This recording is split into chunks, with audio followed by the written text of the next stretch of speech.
Chapter 1 Introduction. This first chapter of Thinking and Destiny is intended to introduce to you only a few of the subjects that the book deals with. Many of the subjects will seem strange. Some of them may be startling. You may find that they all encourage thoughtful consideration. As you become familiar with the thought and think your way through the book, you will find that it becomes increasingly clear, and that you are in process of developing an understanding of certain fundamental but heretofore mysterious facts of life, and particularly about yourself. The book explains the purpose of life. That purpose is not merely to find happiness, either here or hereafter. Neither is it to save one's soul.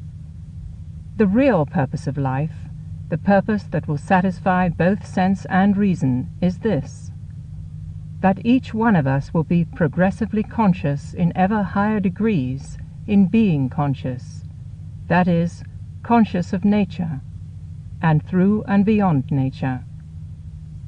By nature is meant all that one can be made conscious of through the senses. The book also introduces you to yourself. It brings you the message about yourself, your mysterious self that inhabits your body. Perhaps you have always identified yourself with and as your body, and when you try to think of yourself, you therefore think of your bodily mechanism. By force of habit, you have spoken of your body as I, as myself. You are accustomed to use such expressions as "when I was born," and "when I die," and "I saw myself in the glass," and "I rested myself," "I cut myself," and so on, when in reality it is your body that you speak of. To understand what you are, you must first see clearly the distinction between yourself and the body you live in. The fact that you use the term "my body" as readily as you use any of those just quoted would suggest that you are not altogether unprepared to make this important distinction. You should know that you are not your body. You should know that your body is not you.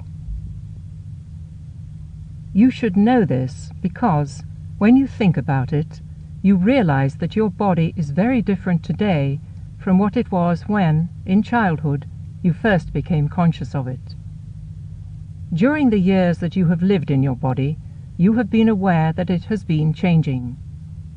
In its passing through its childhood and adolescence and youth, and into its present condition, it has changed greatly. And you recognize that as your body has matured, there have been gradual changes in your view of the world and your attitude toward life. But throughout these changes, you have remained you. That is, you have been conscious of yourself as being the same self, the identical I, all the while. Your reflection on this simple truth compels you to realize that you definitely are not and cannot be your body. Rather, that your body is a physical organism that you live in, a living nature mechanism that you are operating, an animal that you are trying to understand, to train and master.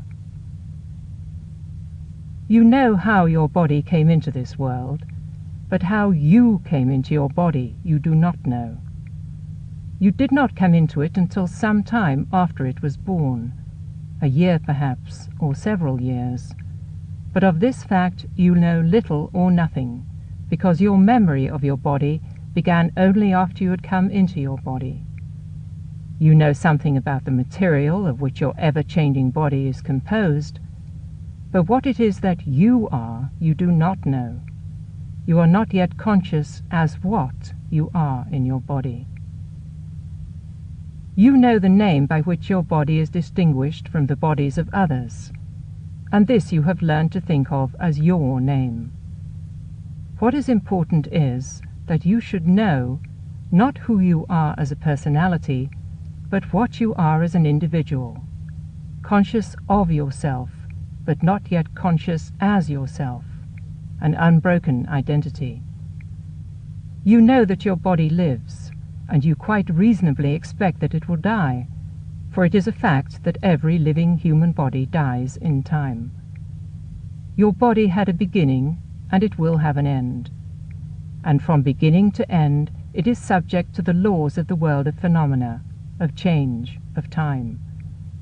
You, however, are not in the same way subject to the laws that affect your body. Although your body changes the material of which it is composed oftener than you change the costumes with which you clothe it, your identity does not change. You are ever the same you.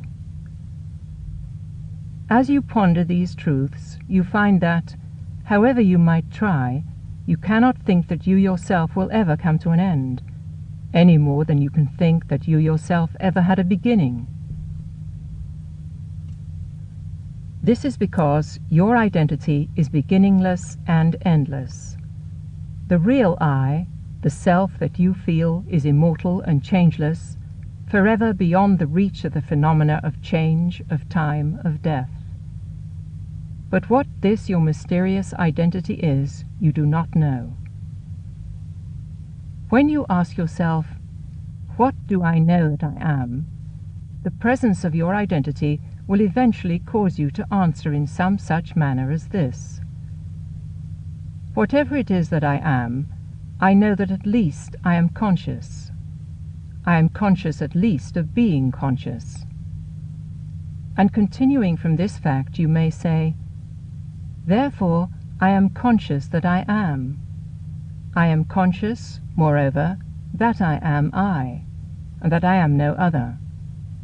I am conscious that this my identity that I am conscious of, this distinct I-ness and selfness that I clearly feel, does not change throughout my life, though everything else that I am conscious of seems to be in a state of constant change."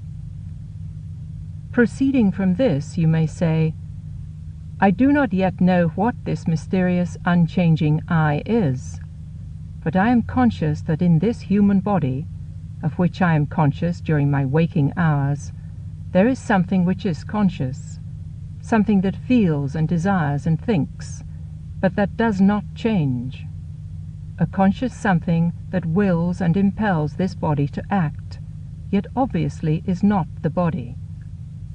Clearly, this conscious something, whatever it is myself." Thus, by thinking, you come to regard yourself no longer as a body bearing a name and certain other distinguishing features, but as the conscious self in the body.